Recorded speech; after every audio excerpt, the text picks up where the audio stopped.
नमस्कार, आपके साथ मैं हूं मुस्कान नागदा। आप देख रहे हैं हिंदुस्तान मेल न्यूज। अब होगी मुद्दों की बात सच के साथ। भारत के राष्ट्रपति द्रौपदी मुर्मू ने सभी केंद्र शासित राज्यों के एलजी को 2 नए अधिकार दिए हैं। इनमें औद्योगिक संबंध संहिता 2020 और व्यावसायिक सुरक्षा, स्वास्थ्य एवं कार्य स्थिति संहिता 2020 शामिल है। इसके बाद दिल्ली के एलजी वीके सक्सेना और मजबूत हो गए हैं। एलजी सक्सेना को इन अतिरिक्त शक्तियों के मिलने से उक्त कानूनों के तहत नियम बनाने की जिम्मेदारी भी आ जाएगी। एलजी के बनाए नियम केंद्र शासित प्रदेश के क्षेत्रों में जहां की जरूरत होगी लागू किए जा सकेंगे।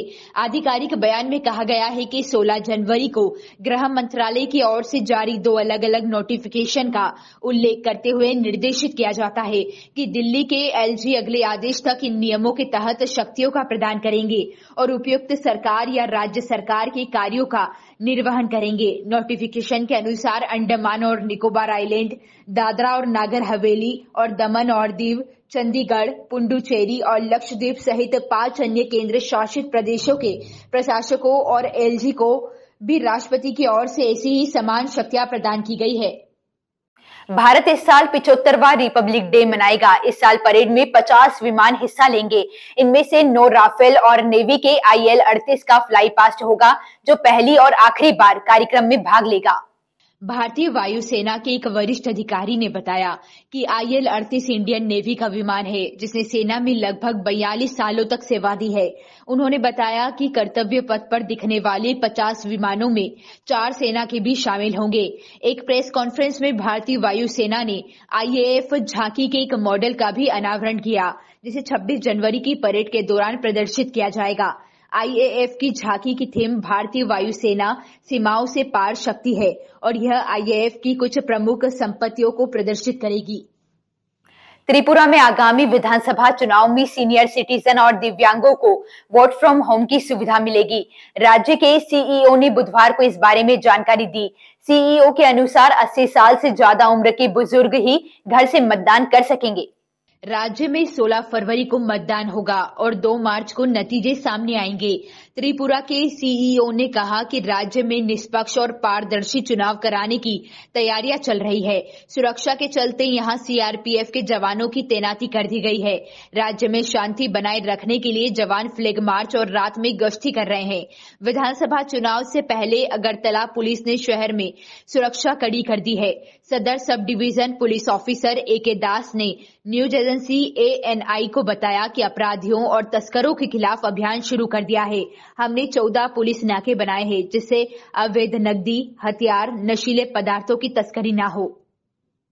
इंदौर में सिंधी समाज के मंदिर आश्रमों से 90 से ज्यादा गुरु ग्रंथ साहिब को अचानक लौटा दिया जाने का मामला तूल पकड़ता जा रहा है।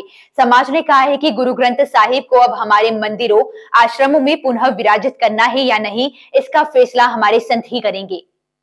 सिख समाज से जुड़े निहंगों ने हाल ही में सिंधी समाज पर आरोप लगाया था कि उन्होंने इंदौर में कुछ मंदिर, आश्रमों में गुरु ग्रंथ साहिब के रखरखाव में मर्यादा का ध्यान नहीं रखा।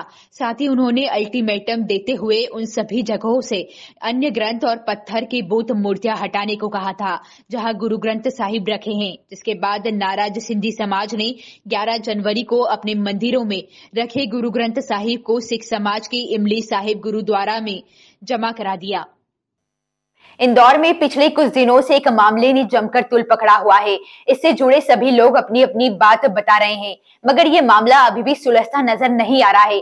इस पर दोनों समाज के वरिष्ठ निर्णय लेंगे। इस विवाद को लेकर महामहिम राष्ट्रपति को भी लेटर लिखा गया है।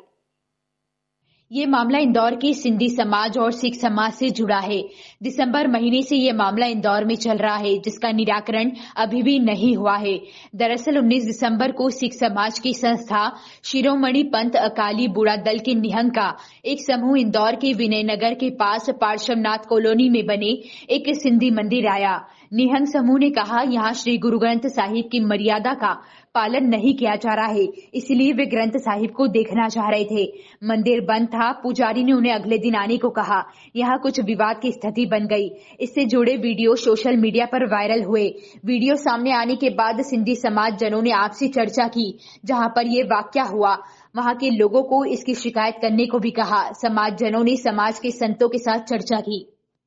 ऐसे अनेक कई तरीके जो उनकी मर्यादाएं जो होती, जो संत समाज ने पाया कि हम पालन नहीं कर पाएंगे, इसी कारण उन्होंने पूर्ण संत समाज ने निर्णय लिया कि हम लोग अपने अपने मंदिरों दरबारों से दिनांक 12 तारीख तक अपने हम लोग अपने गुरु ग्रंथ साहब उनको ससम्मान विधि विधान से इनको सौंप देंगे।